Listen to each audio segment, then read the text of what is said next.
Bismillahirrahmanirrahim. This is Salim Akhtar Malik, your host at the Observation Post channel. On this channel, I talk to you on national and international affairs, important events from military history, as well as security and defense matters. You can interact with me on this channel by giving your views and comments, which I hold very important for me because your views and comments help me in fine tuning my talks, which I deliver to you from time to time on this channel. You can also interact with me at Twitter, where my address is at Salim Akhtar 53.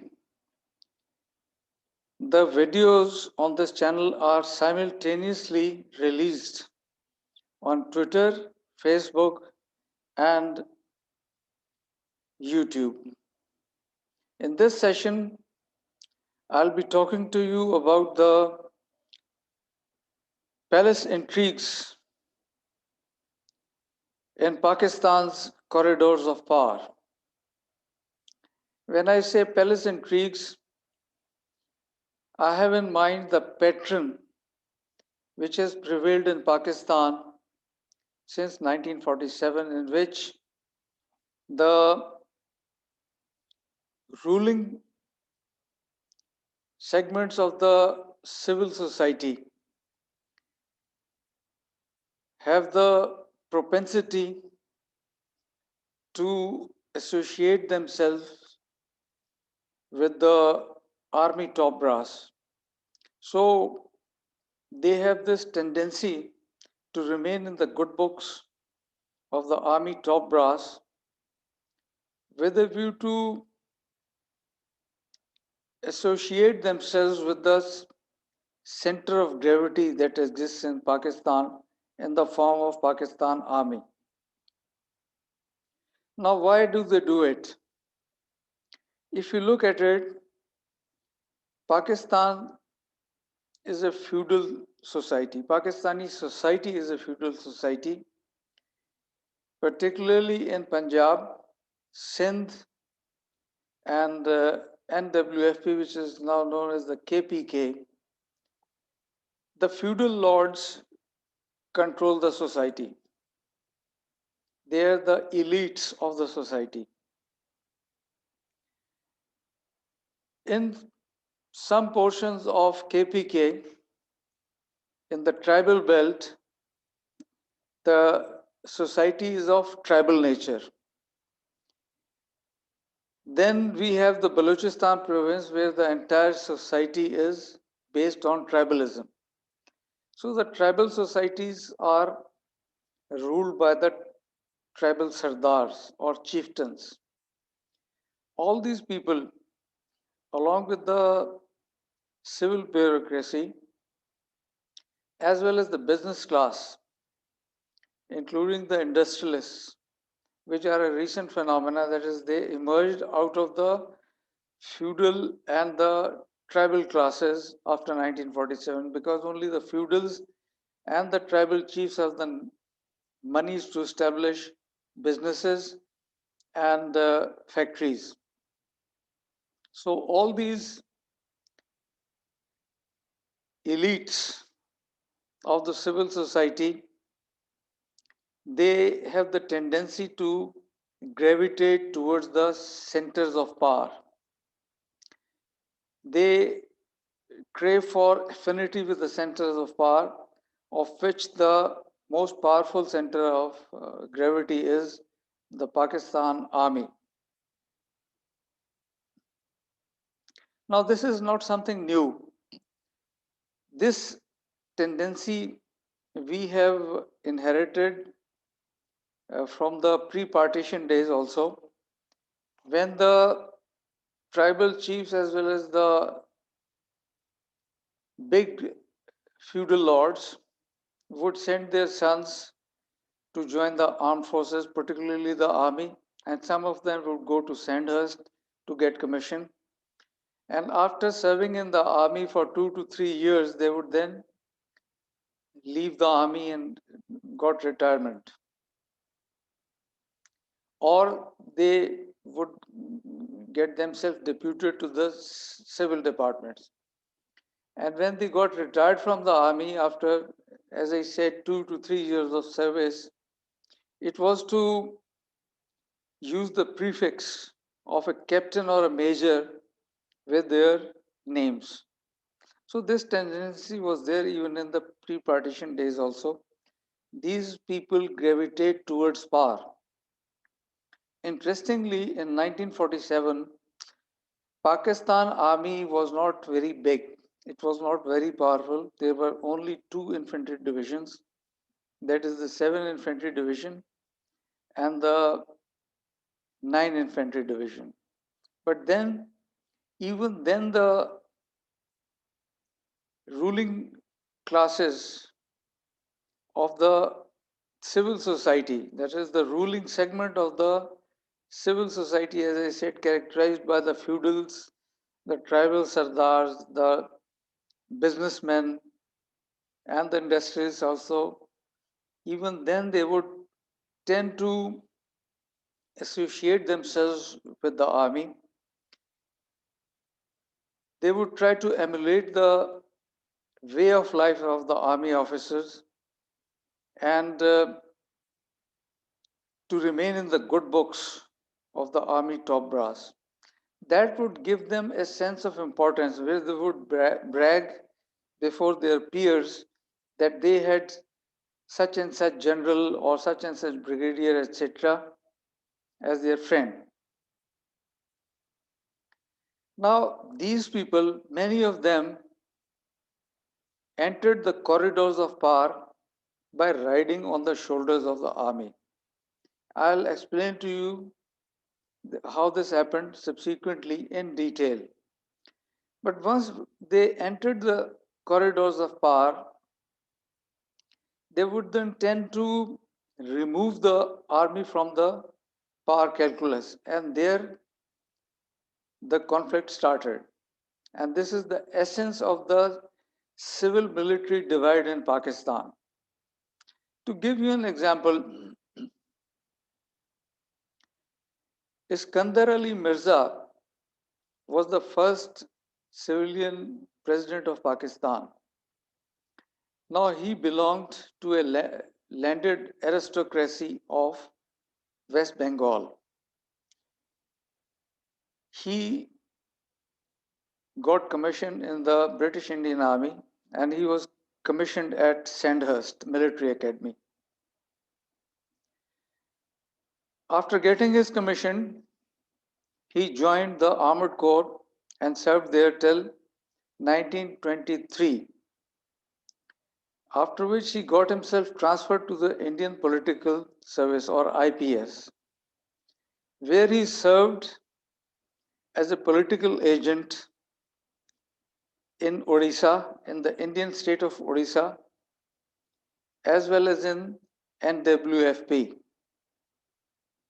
Interestingly, while he was serving as the political agent in the Indian political service, he retained his army ranks and he was continuously promoted to the next rank because he was on deputation, or as we call it in the army, he was on secondment to the Indian political service. So in 1946, Iskandar Ali Mirza was promoted to the rank of Lieutenant Colonel. Now, this does not happen. Normally, this does not happen. A person cannot be promoted to the rank of Lieutenant Colonel unless he has served, he has physically served in an army unit. And Iskandar Ali Mirza had not served in an army unit beyond the level of an armored squadron. Now, armored squadron is equivalent to an infantry company. So, However, in spite of that, Iskandar Ali Mirza was promoted because of his connections to the rank of lieutenant colonel. And thereafter, when Pakistan became independent in 1947, he was inducted as the defense secretary in the government of Pakistan. And as defense secretary, he was again promoted to the rank of major general in 1950. Now, there are two intervening ranks between the rank of lieutenant colonel and major general. And these intervening ranks are the rank of full colonel and brigadier. But Iskandar Ali Mirza was promoted to the rank of major general by the prime minister, who was Liaquat Ali Khan, directly. That is, he was directly promoted from lieutenant colonel to major general. He was then made the president of Pakistan as per the 1956 constitution. And in 1958, he abrogated the constitution and declared martial law. He retained for himself the designation of the president of Pakistan, the position of the president of Pakistan, but he appointed General Muhammad Ayub Khan, who was the commander-in-chief of the Pakistan Army, as the prime minister and chief martial law administrator. Now, Ayub Khan was the first commander-in-chief of the Pakistan Army, as the chief of army staff was then called. As the commander-in-chief of the Pakistan Army, he was also a federal minister. He was the Minister of Defense in the federal cabinet, and this is again something abnormal. But then during the 1950s, when this was happening, there was a game of musical chairs going on in the upper echelons of Pakistan's corridors of power, and they needed an army general to help them or to be party with them, to be a party in the intrigues, the palace intrigues, the jostling for power, and the making and breaking of the governments which was going on during that era. So, Ayub Khan, when he became the prime minister and chief martial law administrator under Iskandar Ali Mirza, he sent Iskandar Ali Mirza packing after a few days. He removed him and became president of Pakistan, in which position he ruled the country till 1968, till October 1968. To be more precisely, till April 1969. Now, Ayub Khan had Zulfikar Ali Bhutto as his, firstly as his Minister for Gas and Petroleum and Natural Resources, and thereafter Zulfikar Ali Bhutto was made the Foreign Minister of Pakistan. Zulfikar Ali Bhutto was an Iskandar Mirza nominee. He was sponsored by Iskandar Mirza, and due to the sponsorship of Iskandar Mirza, Zulfikar Ali Bhutto was inducted into Muhammad Ali Bogra's cabinet. Now, Muhammad Ali Bogra was one of the many prime ministers of Pakistan who ruled this country during the game of musical chairs which went on in this country during the 1950s and which preceded the 1958 martial law. So, He was inducted into the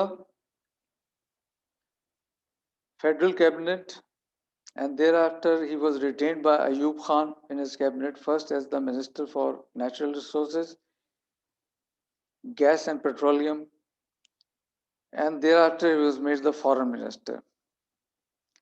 Now it is a historical fact that Ayub Khan was deceived by Zulfikar Ali Bhutto into believing that by sending infiltrators into the Indian held Kashmir would not provoke India into attacking Pakistan across the international border. So India attacked Pakistan. This happened in September 1965, and there was a war between India and Pakistan. And the United States was angry because in the United States calculations, according to its strategy, there shouldn't have been any war between India and Pakistan. So the war ended and there was a peace agreement brokered between India and Pakistan. It was brokered by the erstwhile Soviet Union, and the armies of both the countries went back to their original, that is, pre-war positions. But the United States was still angry with Ayub Khan. And it is said that in October 1968, there was a countrywide agitation against Ayub Khan, which was sponsored by CIA. And as a result of this agitation, Ayub Khan had to leave power and handed over power. He handed over power to his army chief, General Yahya Khan.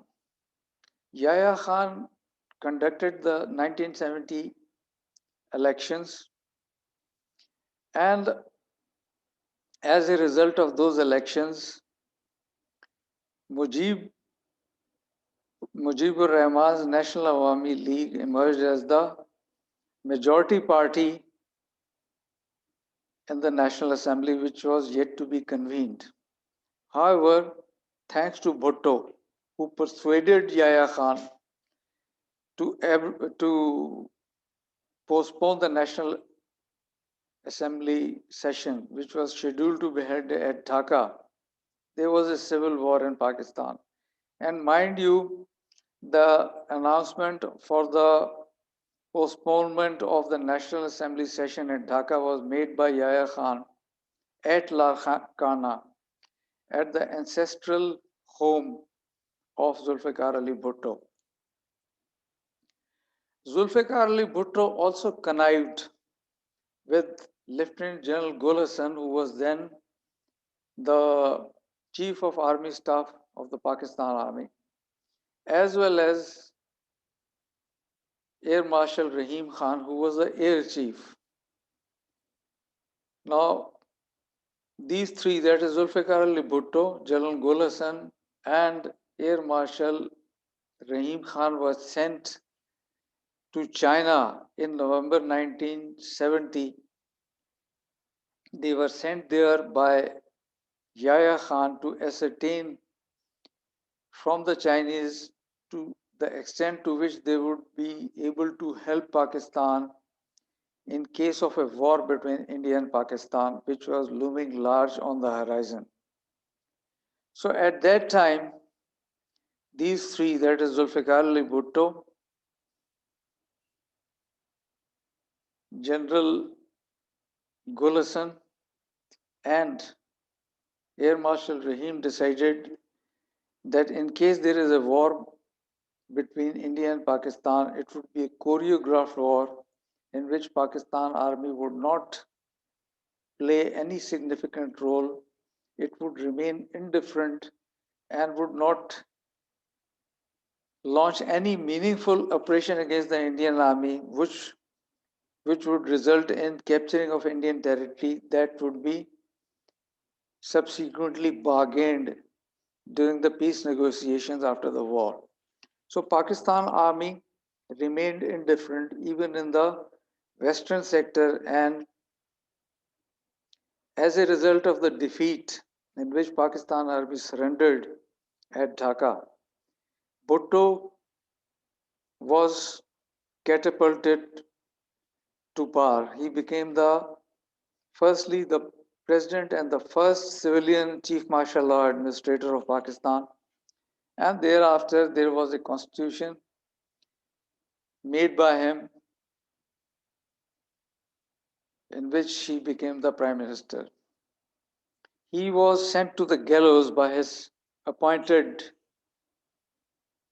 army chief, General Ziaul Haq, on charges of abetting the murder of a political rival. Now, Ziaul Haq, during Ziaul Haq's time, in December 1979, Soviet Union attacked Afghanistan and threatened Pakistan. So Ziaul Haq faced the challenges posed by India and the Soviet Union according to his perception and according to his ability. And he was also, he, he died in an air crash. Thereafter, there was again a game of musical chairs in Pakistan in which power deflected to it deflected alternately to Benazir Bhutto and Nawaz Sharif. So Nawaz Sharif was made Prime Minister thrice, and the rot that you are seeing in Pakistan today, the chaos, the mayhem, the poor economy, the poor law and order situation, you can say safely that if you want to seek Benazir Bhutto's and Nawaz Sharif's monuments, look around. Just look around and you'll find how it happened. Now, when I look back, I find the situation in Pakistan, that is the present situation in Pakistan, similar to what had been happening in the Muslim world during the 14th century. Now, during the 14th century, the Turks had captured Constantinople for Islam. But before that, in the 12th century, Salahuddin Ayyubi had got Jerusalem liberated from Crusaders and had them thrown to their mountain fastnesses and mountain fortresses in the isolated valleys of Lebanon and Syria, from where they kept hatching conspiracies against the Muslims. At that time, prostitutes and females spies had infiltrated into the bedrooms of the Muslim rulers. So the situation was saved by the Turks from Anatolia, who in 14th century came knocking at the doors of Constantinople and thus ended the Eastern Roman Empire. This is all what I wanted to tell you or discuss with you about the conspiracies, about the jostling for power in Pakistan since independence. See you in the next video with a new topic. Till then, bye bye.